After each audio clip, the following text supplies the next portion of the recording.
Hey everybody, how's it going? You all get points for being here on a Sunday. That's pretty cool. And super points for being here on time. I appreciate it. What a packed room. This is awesome. We got to give a big round of applause to FITC staff and volunteers. So cool.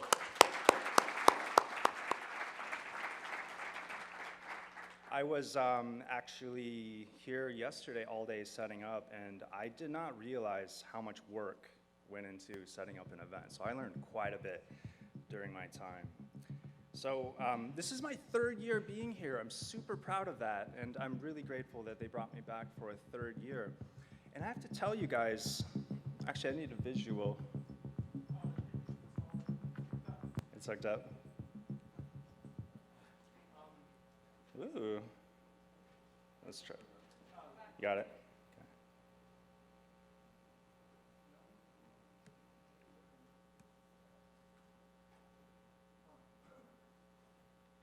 Whoa. So one of my lessons is what to do when things go wrong. There we go. All right, we're back on. So 3 years ago, I was here on this stage talking about content, right?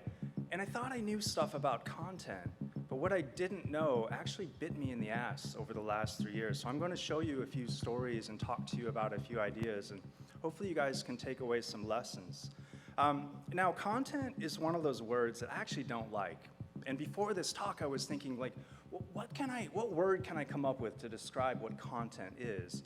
And I hate that word about as much as I hate the word creatives. Whoever the hell turned an adjective into a noun, I want to punch them in the face.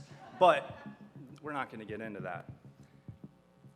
So my experience with creating Leviathan is basically that I wanted to create content that moves audiences. And now I understand that not all of you make video, not all of you actually deal with projection mapping, but what I wanted to talk to you about is ways that you can actually improve your content. Some of you are writers, some of you are web developers, and so on. I'm hoping that some of my stories will actually apply to some of the things that you're creating, and you'll take something from it. So at Leviathan, what I've really geared most of my work towards is actually live, visceral experiences. And so what I wanted to show you guys is a quick cut. I made this specifically for you just to show you some samples of what we're doing here at our studio. Skrillex.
Thank you. And so I've got good news for everybody in this room, no matter what you do, and that is that demand for content is rising.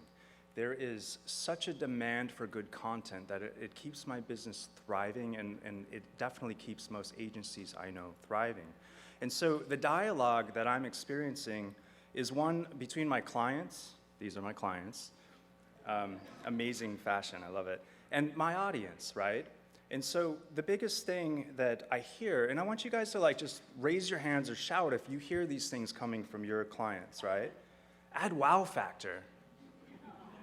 Yeah, wow.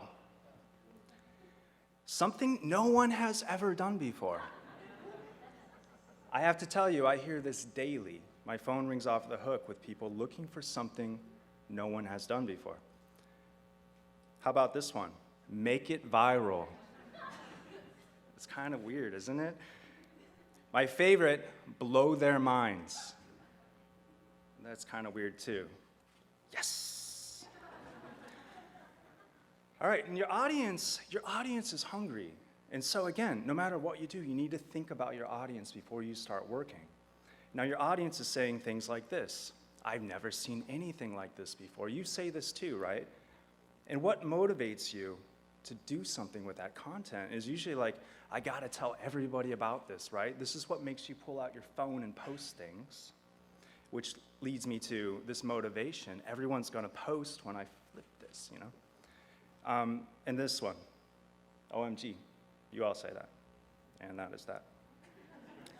All right, but see, my point in all of this is you, especially the creatives in this room, is that you're responsible for leading the charge. Your clients come to you, your audience comes to you looking for solutions, and I believe that it's your responsibility to lead the way into the future.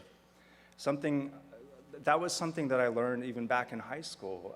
My favorite art teacher actually walked up to me and she said, Jason, it's your job to show the way. I think I've told you all that before, and when I was 17, actually, like, it dawned on me. I was like, wow, I have a calling.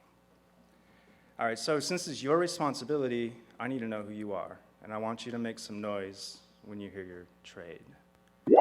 Students? Gotta admit, my favorite, I love you guys. Artists?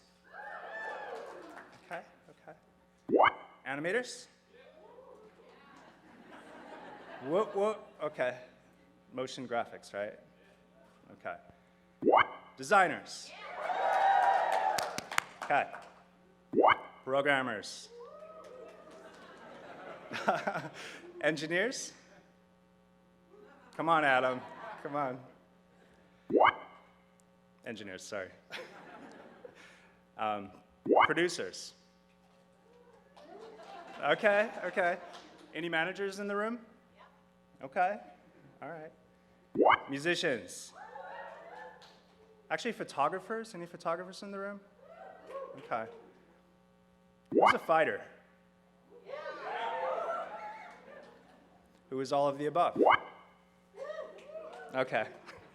Did I forget anybody? If I did, come talk to me after this, because I want to improve this.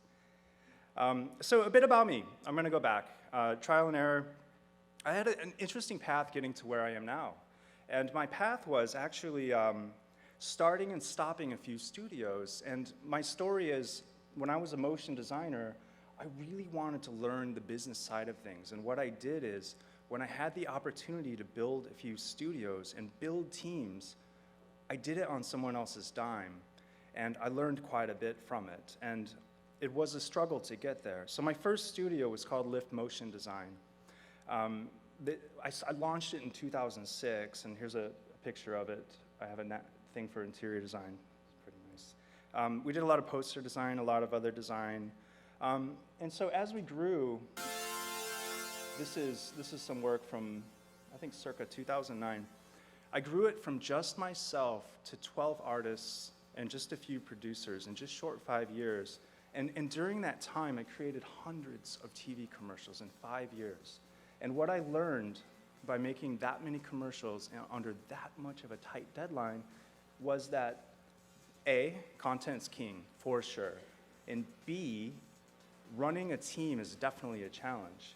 And so during that time, I made a name for myself as the guy who came up with the concepts, right? And so I started doing boards for agencies, boards for Wrigley, boards for Samsung, Coca-Cola, all these guys.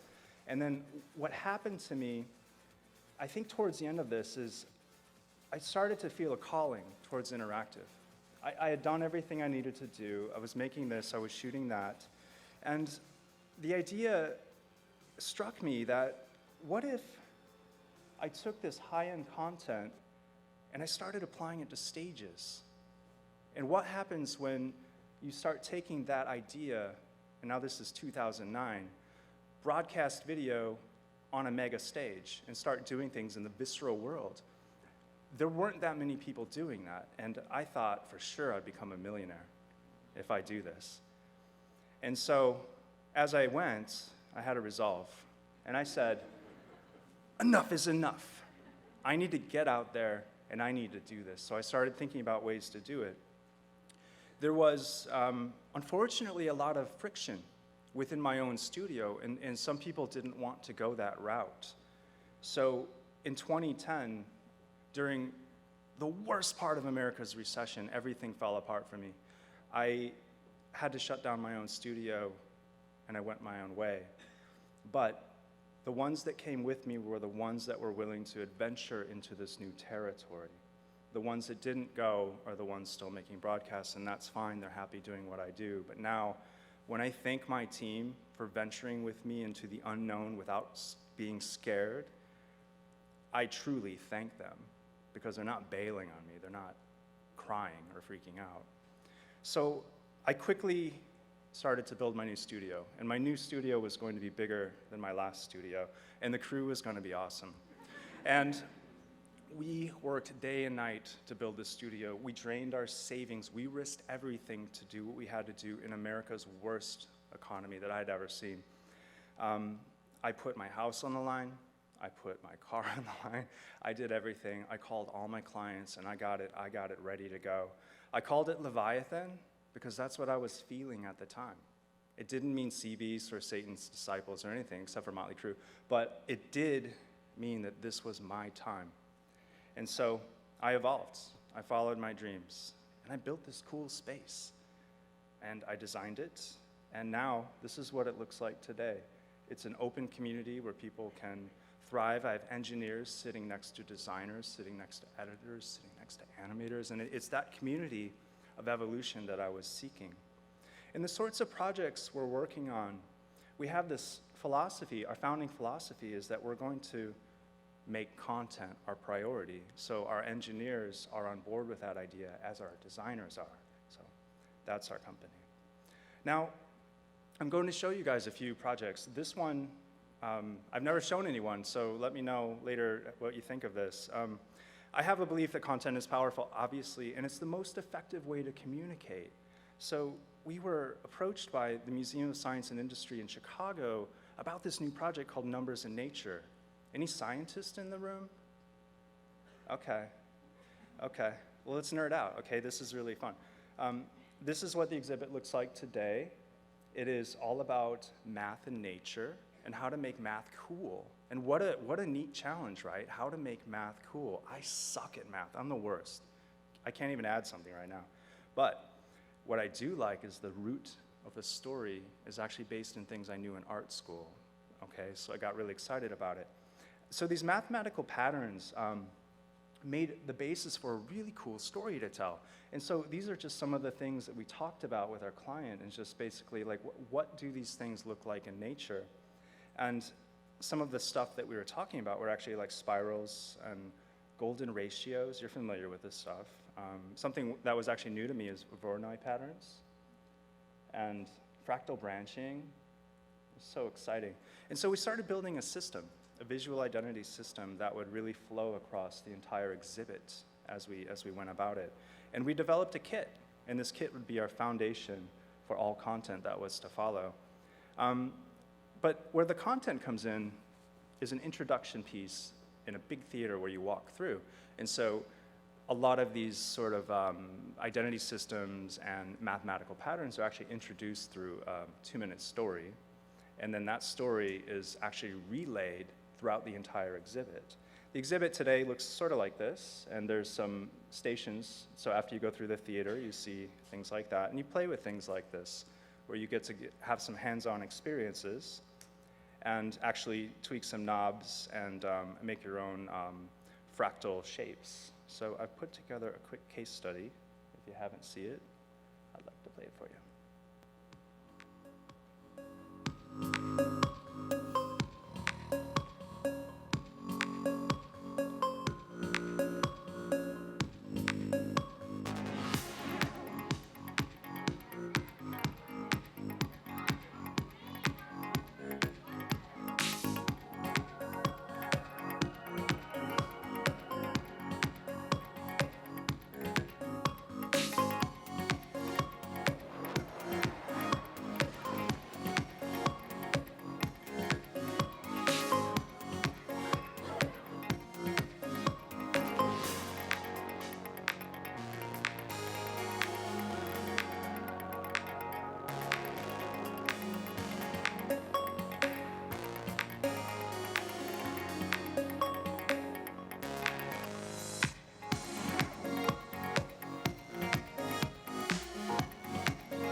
That's the lighter side of Leviathan, for sure. Okay, credits.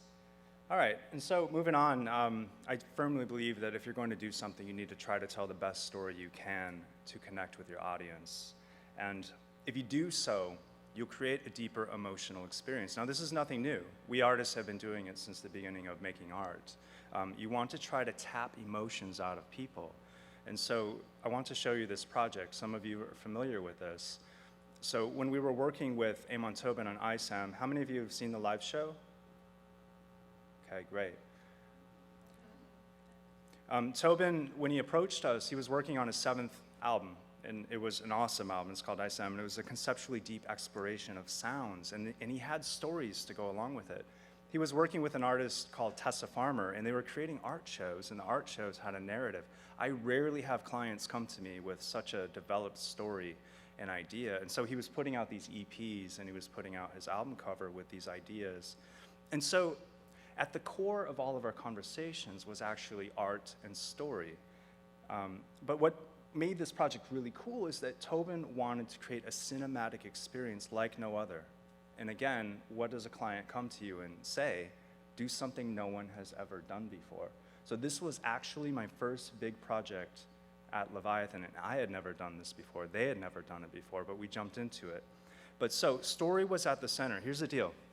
There was an element of fiction that Tobin was weaving into this, and it was kind of cool because he wanted to be an archetypal hero of his own space journey. So he came up with this idea to wear an extremely hot NASA uniform that he actually sweats in inside of the box. It's kind of funny.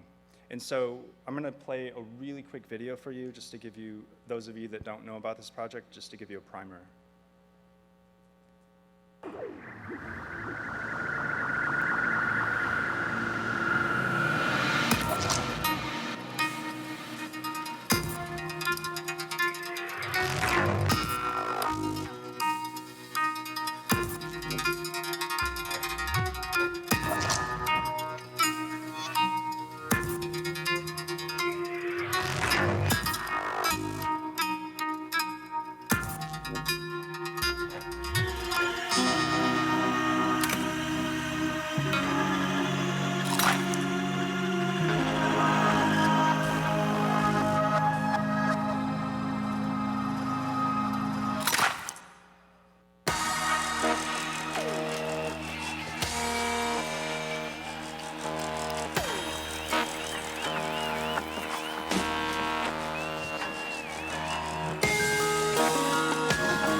So if you recall back to my story about migrating from a broadcast studio into this new experiential studio, for me, being in that audience, seeing the people flip out, watching this sort of broadcast quality content on a stage for the first time was so gratifying to me because I knew that the plan would work as we move forward. And so I wanted to just rewind to the very beginning, and I'll kind of just go through these quickly. When you're thinking about story, right, you want to actually look at your coloring book and start thinking about where you're going to apply this story. And so we started approaching it much like a broadcast ad at that time. And like most of you know, you want to start with references and look at what you're into. And our common sort of theme for this whole thing was actually science fiction. So Giger, rest in peace, was a big inspiration. And we started looking at sort of like space nebulas and contemporary design and trying to figure out ways to fuse those together. And also just things like holograms and futuristic looks. And so these are the early boards. And I was actually taking my broadcast point of view, and I knew many people weren't doing this, and we were actually plotting it out. And so you'll see the stage there. But we went through a couple different themes so we can sort of figure out the animation and the color palette. And everything went from sort of a choreographed mentality. So we're going from blue to brown, back to blue, so we can understand where we're moving through this, these different spaces so he can tell his story.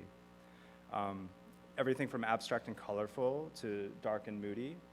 And then, the cosmically strange, where we take everyone on a trip. So the show was a success, no doubt. I mean, it was a big deal. But so by time he went on to build another stage, I love this, yay, we made it bigger, ×2. So what this does is whenever you can expand your real estate, you get more information to play with. And what was working for me just as a creative director was the fact that I had anything that was sympathetic to the shape of the stage was working. So we decided to take it further into the art territory and try to do this again, trigger some emotions.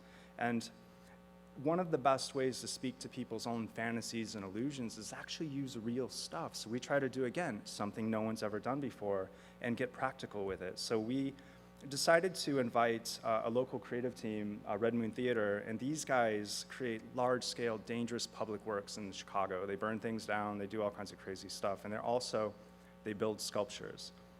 And so as we started to go across the new ideas, we started to actually plan it out like a play. And the core idea behind this is that Tobin himself was having a dream about building a toy. And this toy is a wooden toy, and it would go on to try to not only kill him, but destroy the world.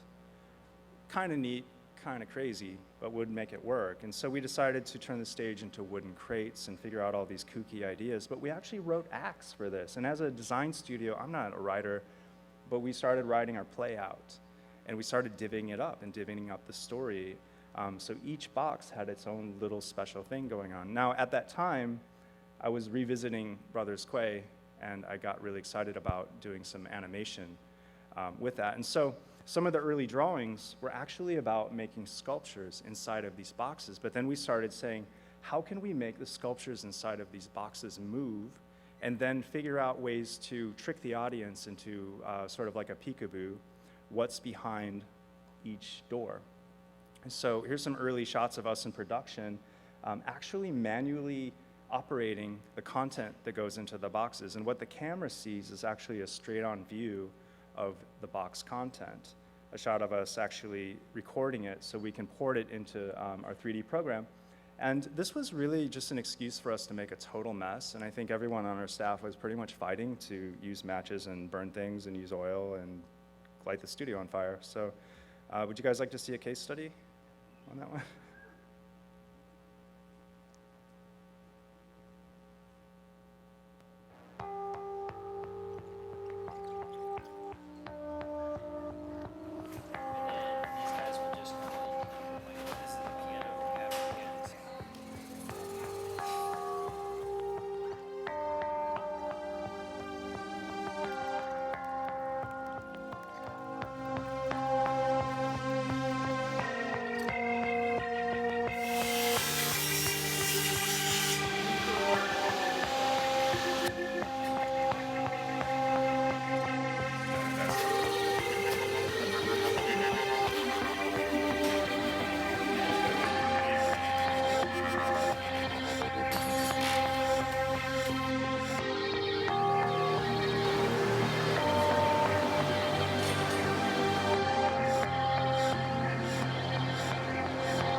One thing I've learned through all of this is that mega scale equals mega impact, and bigger is actually sometimes better, as much as I hate to admit it. John Deere came to us right after that, and what they wanted was the ISOM show. And the one thing I've learned is that monumental experiences work, so what we did is we proposed a 200-foot stage. Now, this is for a product launch event where they would show quite a few projects. 26 products, I believe, come out in procession across the stage, and it would be a projection map thing. And you know, the idea here, again, back to broadcast, back to all of that sort of stuff, is just tell a story of innovation. And we worked so hard on this story, and it's a 45-minute show. How do you make John Deere interesting for 45 minutes? Actually really interesting as far as the technology is concerned. So we actually plotted it out in sections, much like our other shows. And so some of my boards, I'll just kind of briefly go through these. The choreography was very important. If you're all on the stage and you're looking at a 200-foot stage, for me as a director, it's very important where your eye's going and how to lead the eye. So we just burned ourselves trying to figure that out. But it's also, again, back to Tobin, how do you transition between light and dark and color and all of that? And so we actually went into quite a bit of information with this, and the end result was actually their brand guideline coming to life, and you designers would understand what that's like. Tons of information. And then it switches into night mode, sexy glam mode, super hotness. And then it would go into footage, full 8K footage across the whole screen. And then again, transitions and going forward. And of course, a beautiful logo at the end. Here's a quick case study about that one.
Project was a success. So, like I was saying when I started out talking, the one thing I've learned in the last 3 years since I first met you all is that you can't always get what you want. And I've learned some pretty hardcore stories about telling, I've learned some pretty hardcore lessons about this. And so I get a little choked up. I'm getting choked up just talking about this because this is one of those things that was really hard for me. I was actually recovering from a surgery in 2013, and I was really broken up about that. And I was in the hospital for weeks, and I lost a lot of weight, and my morale was shot. I was shot. I didn't think I'd ever get back to where I was. And so there I'm in the hospital, and I get a call from my studio producer, and he actually says, "Hey, HBO's looking for us. They got a new show. It's called True Detective. Do you want to talk to them?" It's like, yeah, I want to talk to them. Okay, let me get my shit together, get out of this hospital, go home, get ready. I'm shaking, guys, at this point. I'm shaking. I get on a call with HBO. There I am, on a call with HBO. And some of the stuff that was coming out of them, there were like 8 executives on these calls. You know what that's like? Everybody's shouting out references, flashbacks, maps, Texas, rural, green, prostitution, abandoned, blah, blah, blah. Have you guys seen the show, True Detective? It's fucking awesome, right? All right, and so also, like any other project, we're looking at references, and I'm trying to decode what all this means. And so this is about Petro America. It's a very dark and dirty world that they're living in. I said, yes, I'm gonna pitch on this. If it takes everything, I'm gonna do it. So I came up with ideas, and I pitched it. And so there I was, talking to HBO execs. It was down to me and one other company. And this is my first major title sequence. And the reason I'm telling you guys about title sequences is because I actually decided to do something I've never done before, get into title sequences, because if I can do this, then my experiential work will get better. All right, so I'm talking to HBO. I'm pitching these ideas, right? And a lot of these ideas were things that they wanted to see, but I didn't know at that time that these are things that I wanted to do. And so here's my ripped paper look, where we're going through petrochemical America. Here's Woody looking at some breasts, which is kind of funny. And then again, ripped paper, and this is all about an effect, but there was no story to it. One of my favorites was called Remember Nowhere, and this is about driving through petrochemical America, the South, looking through a window. You know, the titles go by. Look at this, it's beautiful, right? The guys on the phone were like, seen it, done it, next, what's next? I was like, okay, great. All right, what about this one? This one's all about photography, and it's about the search for a killer. And as you go through it, evidence is revealed and so on. And we'll go down to the South, and we'll shoot all these pictures, and it'll be great, and Matthew will look really beautiful and all that, blah, blah, blah. No, we don't like that. Okay, what else you got? All right, motion graphics. Everyone likes cutouts, blah, blah, blah. We're going to go into this. Techniques, when confronted about that, they were really into this one. They said, oh man, we really like that. Why don't you take that and combine it with something else? So I did, and these are like the second set of boards. And what we came up with was this really cool motion graphics look that would be based on everything they said. And so I tried to put it all in there and come up with something that would be really cool. And it went on. And then they said, we like crosshairs. What about crosshairs? So I said, okay, we can put crosshairs in there, and we'll do this, and we'll do that. And the thing is, you know, I didn't really have an answer when they said, what does it really mean? I was on the call with the head guy, you know, these guys, and basically, I didn't have an answer. I didn't know what it meant. I just knew that, A, I was proud of myself for kicking a surgery, and I was fighting back, and B, that I was really trying my best, and I was having my team all rally around me to try to figure it out. But, you know, it didn't happen. And so what I learned is, you know, number one, don't listen to all the cooks in the kitchen, and there were a lot. And I'm not dissing HBO, and I'm not dissing my team, but there were a lot of cooks. And you know what it's like when you listen to everybody? I should have listened to myself, because I knew what was going on when it happened. And also, they shot holes in every one of my ideas, and I did not have enough time or preparation time to prepare that. So my lesson is to definitely solidify your concept before you apply design.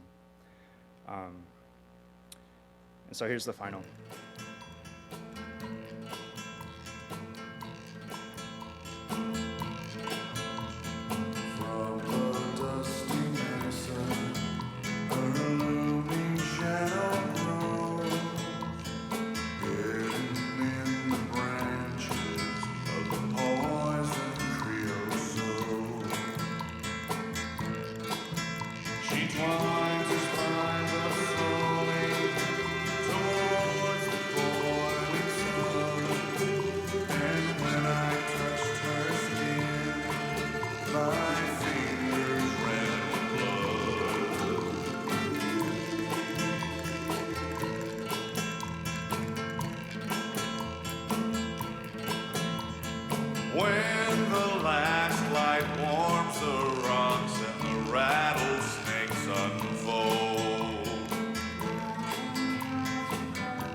guys see familiar elements in the final? They had the same directive. That was Studio Elastic. They did a very nice job with that. But what I learned from that, every pitch they're out, I actually play music. I stand up in front of the clients, or I do like a web conference thing, and actually play the music that will be in the final. And I try to draw as much emotion out of everybody I can. And that piece taught me a huge lesson. So I got back though, revenge. I bounced back immediately. And then the one thing I learned from this is you need to rally your passion. You need to get behind what you do best and be honest about that. And so what I do best actually is art, and I decided to do something very artful. The next time somebody calls me, and Sundance called me, I got an opportunity to work on this one called Red Road. I'm going to give you a quick sort of synopsis of what it is. It's about two clashing communities. This is a summer of like depressing drama for me. I'm going to play a very quick trailer. I did not cut this.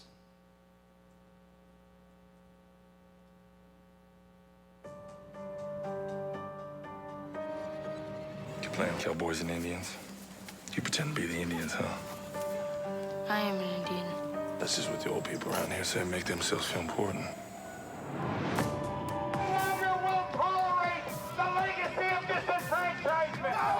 Tribes up in arms, you know, starting to make some noise. You don't care about anybody. You need something, and you don't care how you get it. I could say the same about you. Gene, my gun's missing. Do you know what this means?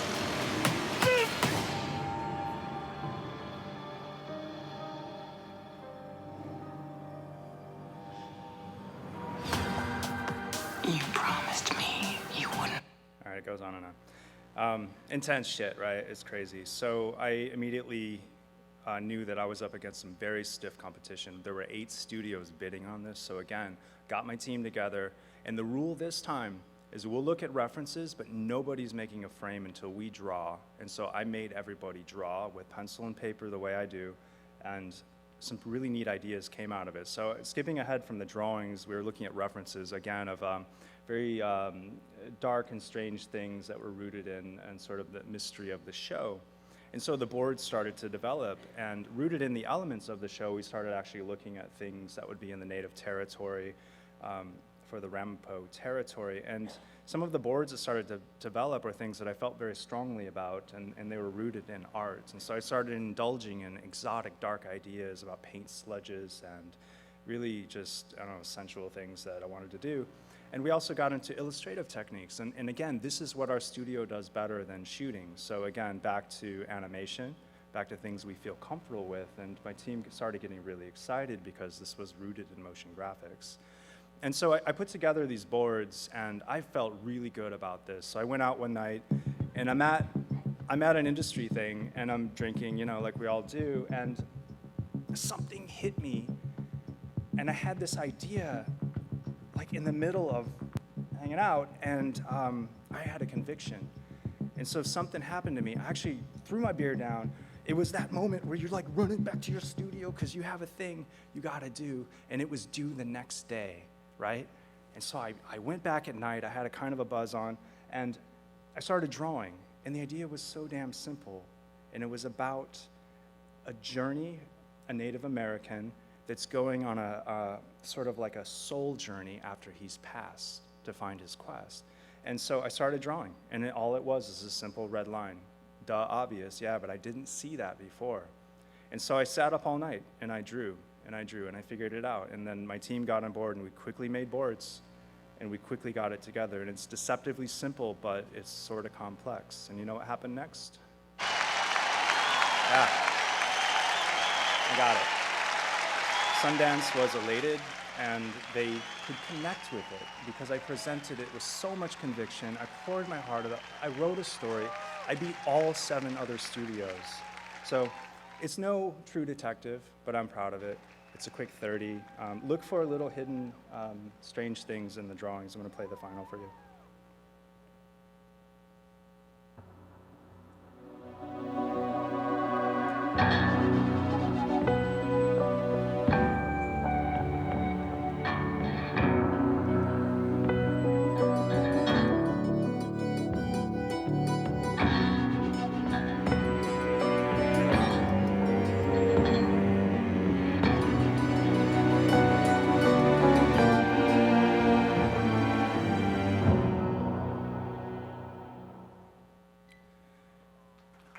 Thank you. Thank you. One anecdote about that actually was that at some point, one of the guys on the Sundance side was freaking out that I don't know if we can do this. I don't know if we can air this. And much to my credit, my story was so together that I had to get on a conference call and actually convince them that this is the right thing to do, because I told them my story again, and I actually had to remind them why we all committed to do this. So again, the story saved the damn day. All right, so things I think you should write down, and I hope you agree with me that great content can captivate. And so I have a checklist, and I just wanted to kind of expose this. I've never really shared this with you, but this is what I go through, what my studio and I go through. Every time the phone rings, people looking for stuff, is we ask ourselves, what is this project really about? And what that means is, what's the story? What is the core of the idea? And what are your clients trying to do? Are they trying to sell things? Are they trying to change the world? So on. You really need to ask those questions. And does it have good story potential? I can't tell you how many projects I turn away because I don't think in the end the story will support it. It'll just be blinky lights on a stage, right? And also, how will it benefit my audience? How will it benefit the world I live in? You really need to think about this as an artist. What are you contributing to, and how is it going to better everything you do? And you know, going through all these experiential projects, you want your audience to walk away with a lasting impression. So you actually succeed and they succeed. It's a very good move. And one of the last things you should be thinking about is, will it improve my portfolio? What will this do for my portfolio? Will it help me or will it hurt me? As a creative director, that's my main job for my studio, is to make sure that I'm following the path. And I cannot tell you how many jobs I actually decline because I don't think it will make the cut. And so you really need to acknowledge that versus just chasing a job for the money. And another thing I think that makes Leviathan a little bit different, obviously you've seen all of our documentation. As you go through everything, if you document your work, you're only going to further that story when it's time to tell that story in your portfolio. When I'm hiring people, I look for that narrative and that thread. Again, concept first, how many of you have seen a really bad, expensive movie? Multi-billion-dollar movie. It's crazy, right? Because their concept wasn't locked down, it just doesn't mean it won't, it won't touch anybody. Partnering up is something that I evangelize. I believe in it. I know not everybody in here does projection mapping. I actually have an amazing staff of engineers. I don't touch a lot of it. It's 3 o'clock. Thank you. But Amon Tobin's a perfect example of partnering up. That cat knew to reach out to people that knew how to do what he does not, and that's what made him successful. And so I firmly, firmly believe even students, the best thing you could do is team up with people because it only makes your portfolio better. Okay, it's 3 o'clock. So I'm giving another talk. I'm doing a double header. I'll be in the Carmichael room. I'm giving a talk about how to survive the creative industry. I've never done this before, but I've got some pretty hardcore lessons. It's completely unplugged and unscripted. So I hope to see you there. Thank you.